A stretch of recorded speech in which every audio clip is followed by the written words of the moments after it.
দাওয়া দেয়? না না দেয় না, কিছু দেয় না, একটু দেয়। এই কি হলো? আজকে থেকে আপনার সমস্ত খাওয়া দাওয়া এখানে পেয়ে যাবেন। ড্রাই ফুড, ফুড গ্রেন, মানে দুপুরের খাওয়া, রাত্রিরের খাওয়া সব এখানে, আলো ফালো সব কিছু হবে। আমি ভিডিওর সাথে বলছি, আমাকে ভিডিও সাহেব খাওয়া পাচ্ছে না কেন?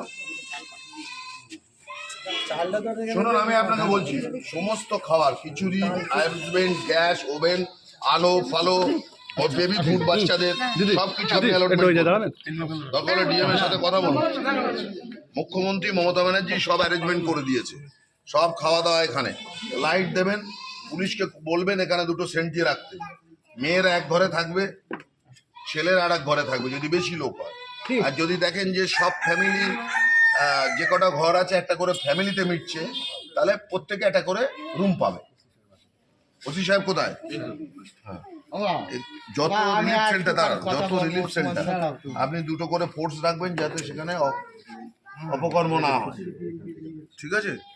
লাইট ফাইট সমস্ত সব ব্যবহার করুন। ত্রাণ শিবিরগুলো আমার এই কাকা বিরাট ভালো লোক। ঠিক আছে, আমি বুঝতে পেরেছি। বাবা, এই কাকার জন্য আমরা আপনি পঞ্চায়েতের প্রধান কই? আর বাবা যাতে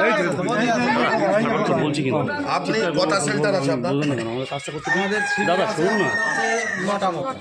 নটা দুপুরবেলা যাতে এখানে খাওয়ার ব্যবস্থা হয়, নটা শিবিরেই তুই দেখ।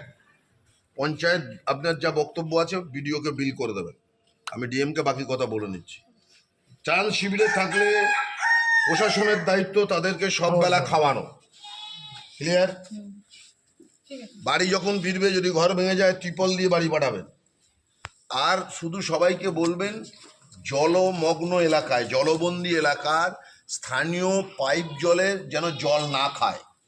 দরকার হলে বিডিও সাহেব পিএইচির পাইপ ওয়াটার পাঠাবে, সেই জল যেন খায়।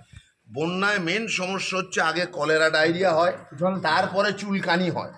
এটা হচ্ছে মেন, জল থেকে হয়। জল যে কোনো জল কিন্তু খাবেন না। হ্যাঁ রাতে রাতে হ্যাঁ রাতে রাতে হ্যাঁ, রাধে রাধে। ঠিক আছে? বাবা চলো